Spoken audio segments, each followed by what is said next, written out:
मुझे कोई परवाह नहीं। मैं नक्कार खाने की कुर्सी में आवाज लगाते रहूंगा कि आपकी राजनीतिक विरासत इसलिए मरी हुई है क्योंकि आप सोए हुए हो।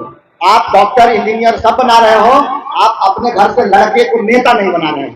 और सभी समाज के जो अच्छे लोग हैं राजनीति से दूर भाग रहे हैं। इसका परिणाम है कि विक्रम आज गुलाम की परिस्थिति में जिन्होंने किया है उनका 50 साल में विक्रम लोग भूलने की स्थिति में, जो नहीं किया है उसको तो 5 दिन भी याद नहीं है। जो इनके बाद में उत्तराधिकारी विक्रम के लोग रहे हैं वो जान लें, उनके मरने के बाद 5 दिन भी कोई इनको याद नहीं रखेगा, क्योंकि विक्रम के लिए उन्होंने इनके बनाए हुए चीजों को सब बर्बाद कर दिया। एक ऐसा मापदंड खड़ा नहीं किया कि उनके मरने बाद उस मोनुमेंट के नाम निकालना।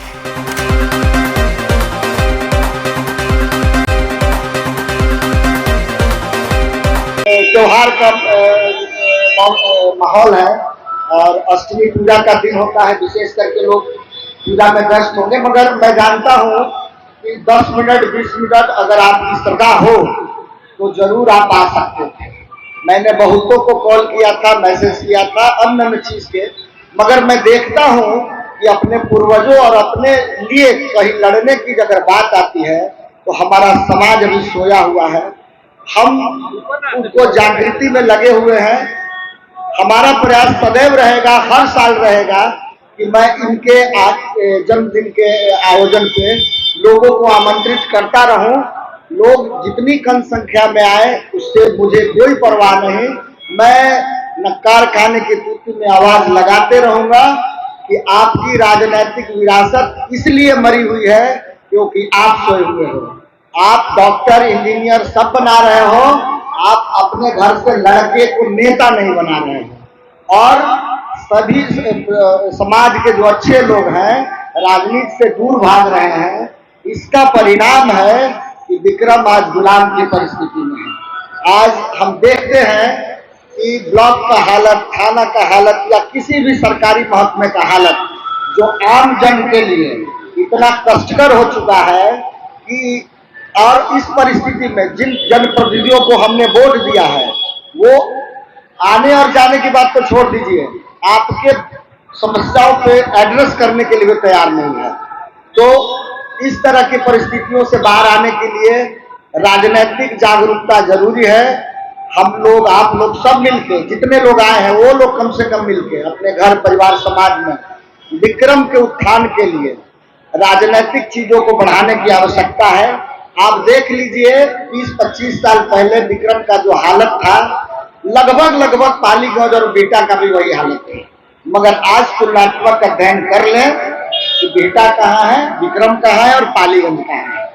और इसके प्रति सिर्फ और सिर्फ जवाबदेह और जिम्मेवार हमारे विक्रम के लोग हैं, क्योंकि उन्होंने राजनीतिक सार्वजनिक चीजों के लिए कभी भी वोट नहीं किया। जाति पाति धर्म पैसा डर प्रलोभन से एक तरह से संचालित होते रहे। इस व्यवस्था को तोड़ने के लिए मैं कटिबद्ध हूं, लोगों से करबद्ध प्रार्थना करता हूं।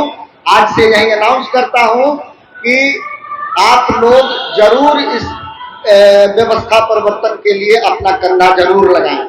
आप हो सकता है सभा में शामिल नहीं हो, मगर जिस उद्देश्य से इस सभा का आयोजन किया गया है उस उद्देश्य की पूर्ति हर एक लोगों के विक्रम की धरती पे जो रहते हैं उन सब लोगों को करना पड़ेगा, चाहे वो दिल्ली रहते हो, मुंबई रहते हो, बेंगलोर रहते हो। आप देख लीजिए गांव में आधे घर में ताले लगे। ये मात्र 30 साल में ऐसा हुआ है। और अगर यही 30 साल लगातार जारी रहा तो अगली नस्लें हमारे बेटे विक्रम कहाँ है, गोरखड़ी कहाँ है, दतियाना कहाँ है, ये सारे भूल जाइएगा। और जो 500 साल की विरासत आपकी है ना, वो सारी समाप्त होने की स्थिति में है। और इससे ज्यादा क्या कहूं, आप समझ लीजिए कि जब आपके 10 साल पहले आपके घरों से पानी को रोका जा रहा था राजनीतिक षड्यंत्र करके और आप चुप बैठे थे, और आज भी बहुत सोन के नहर में सोन नदी में बाढ़ आई। इस बार 36 पाठक इंतबारात का खोल दिया गया। और कल मैं पहाड़पुर गांव गया हुआ, वहां पूछा कि आपके यहाँ पानी का लेयर कैसा है, तो उन्होंने कहा कि बहुत बुरा परिस्थिति में। हमने कहा कि आपके बाजू से जो नहर खदेरण बाबू बनवाए थे उसमें पानी आया था इस बार? बताइए कि नहीं आया था। हम तो इसी का दशा भोग रहे हैं। वोट किसको दिए थे?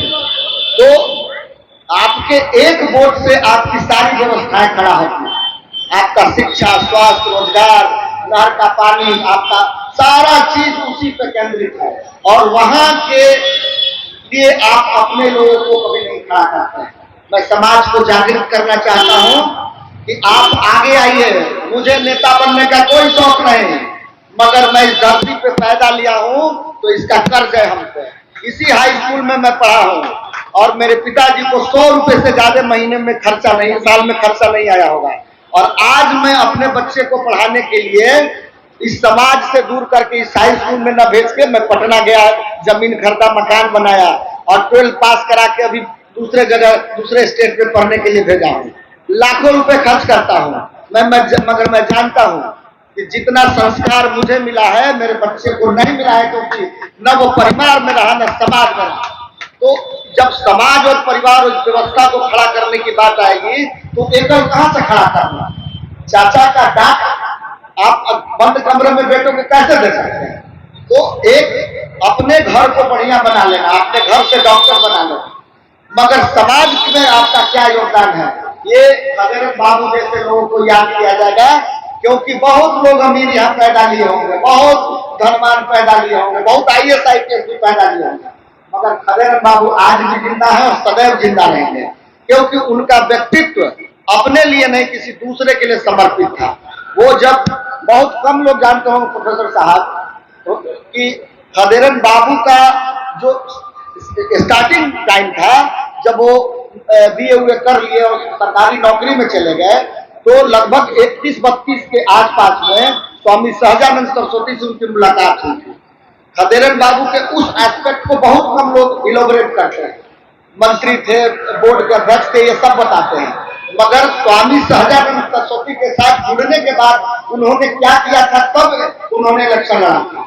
ऐसे थोड़ी इलेक्शन लड़ गया था, कोई टीचर इलेक्शन हो जाता। जब स्वामी सहजानंद सरस्वती के संपर्क में आए तो नौकरी कर रहे थे। स्वामी जी ने उनसे कहा कि तुम LLB करो, ताकि पैसा कहाँ है।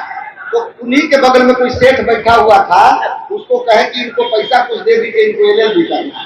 जब वो पैसा दिए तो LLB किए और उसके बाद उसी समय 37-36-37 में यहाँ किसान मजदूर का आंदोलन बड़ी तेज से स्वामी जी के नेतृत्व में उभर रहा था। उसमें यही मंझौली गांव में जब जमींदार बहुत बड़ा कर लेने लगे थे, उस समय अकाल आया था, उसके बावजूद भी कर ले रहे थे, तो स्वामी जी के आदेश पे लोग कर का अवहेलना करने लगा। उस परिस्थिति में जमींदारों में और मजदूरों और किसानों में झगड़ा हुआ। मंझौली गांव का महतो जी, नाम याद नहीं है क्योंकि रिटर्न है कहीं लिखा हुआ, यहाँ उनका परिवार जमींदारों से लड़ा और उनकी एक परिवार की गोली में गोली लग के हत्या हो गई। और पूरे पटना जिला से लेकर बिहार में वो किसानों का आंदोलन भड़क उठा। हम लोग गुजरात के किताब में पढ़ते हैं केरला के किसान आंदोलन, उससे बड़ा बिहार का आंदोलन स्वामी जी के था। मगर आप देख लीजिए स्वामी जी के बारे में और स्वामी जी से जुड़े हुए लोगों के बारे में कहीं आपका इतिहास लिखा मिलता है क्या? जो लोग बुजुर्गों से सुने हैं वही मुझे प्राप्त है। तो स्वामी जी फिर जब LLB कर लिए तो यहाँ किसान आंदोलन शुरू हुआ, लोगों गरीब को केस करना अंग्रेज और जमींदारों ने शुरू कर दिया। उसका स्वामी जी के आदेशानुसार अपने घर पे रख के उनका मुफ्त में केस लड़ते थे और उन लोगों के लिए सारी उपलब्ध करा। 1942 में चुनाव का टाइम आया तो डिस्ट्रिक्ट कोर्ट के और चुनाव में गया, तो उनका समाज में वो रूप उनके मरने पर कायम रहा।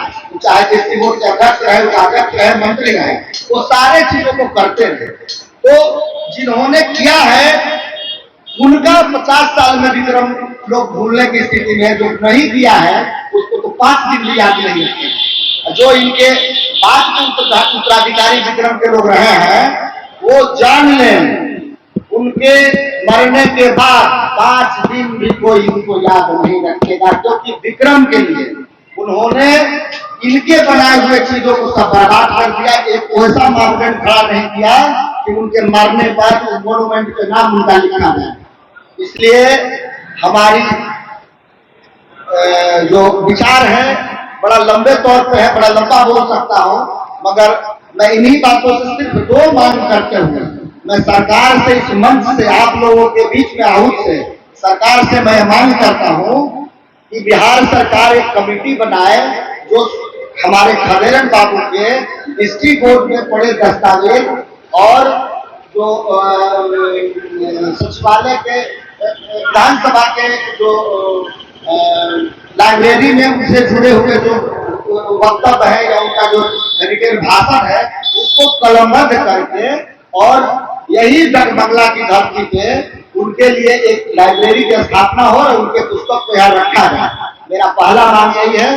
दूसरा मांग ये है कि इस डाक बंगले को बहुत सुंदर परिसर में तब्दील किया जाए और एक बढ़िया सा यहाँ पे मीटिंग करने वाला हॉल के तौर पे उसमें व्यवस्था की जाए।